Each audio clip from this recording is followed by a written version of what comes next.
Hello, I'm Dr. Afta Abdul Qadir. I'm a cardiac cataract and refractive consultant at American Leather Hospital. So last video మాట్లాడుకున్నట్టు LASIK కి ఎవరైతే eligible కాదు, so patient is not eligible for LASIK. So as I discussed in series number 1 regarding the eligibility criteria for LASIK. So ఇప్పుడు కొంతమంది patients who is interested in LASIK but they are not fitting into the eligibility criteria of LASIK. So వాళ్ళు ఏం చేయాలి?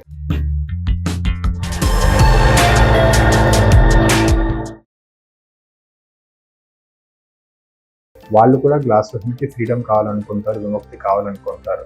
So దానికి way for those kind of patients ICL surgery అనే ఒక option ఉంటుంది.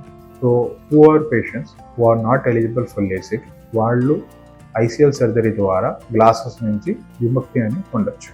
నల్లగొడ్డుకి LASIKలో మనం రీషేప్ చేస్తున్నాం లేజర్ ద్వారా. ICLలో మనం ఏం చేస్తున్నాం, ICLలో మీ నల్లగొడ్డుని మనం ఏం రీషేప్ కానీ దాని థిక్నెస్ తగ్గించడం కానీ అలాంటిది ఏం చేయట్లేదు. ICLలో మనం మీరు వాడే కళ్ళజోడు నంబర్, మీ నల్లగొడ్డు డైమెన్షన్స్, దాంతోపాటు నల్లగొడ్డు వెనక భాగం నుంచి కంటి లోపల ఉన్న మీ న్యాచురల్ లెన్స్ వరకు మధ్యలో డిస్టెన్స్, ఇలాంటి అన్ని మెజర్ చేసుకొని మనం ఈ డీటెయిల్స్ ద్వారా ICL అనే ఒక లెన్స్ని ఆర్డర్ పెడతాం.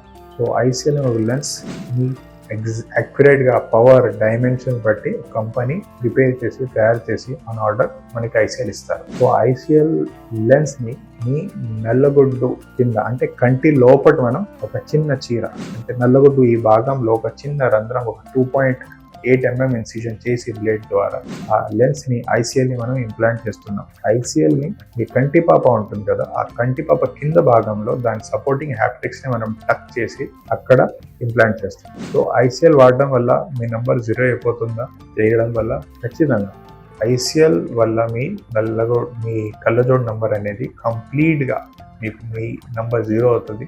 చూప్ కరెక్ట్గా బాగా కనిపిస్తుందా? 110%. మీ రెటీనా ఇష్యూస్ ఏమీ లేకపోతే అంటే మీ నరం బాగుంటే ICL సర్జరీ తర్వాత మీకు కళ్ళజోడుతో ఎంతవరకు అయితే మీకు చూపు కనపడుతుంది అంతే చూపు కళ్ళజోడు లేకుండా మీకు ICL సర్జరీ తర్వాత కనపడుతుంది. చిన్న చిన్న డిఫరెన్సెస్ ఏంటంటే మీకు LASIK ప్రొసీజర్ అయితే మనం బోత్ ఐస్ సేమ్ సెట్టింగ్లో చేస్తాం, కానీ ICL సర్జరీలో మనం బోత్ ఐస్ సేమ్ సెట్టింగ్లో చేయం. అంటే ఇవాళ ఒక కన్ను అంటే రైట్ ఐ చేస్తే ఒక 4 to 5 days గ్యాప్ ఇచ్చి అప్పుడు మనం లెఫ్ట్ ఐ చేస్తాం. సో ఈ వీడియోలో మనం ICL సర్జరీ గురించి మాట్లాడుతున్నాం. సో నెక్స్ట్ వీడియోలో మనం అసలు ICLకి కూడా ఎలిజిబిలిటీ టెస్ట్ ఉందా, మనం ICLకి సూటబుల్ కాదా, ICT అవునా, దాని గురించి and what are the side effects or complications of ICL గురించి మాట్లాడుకుందాం. Thank you.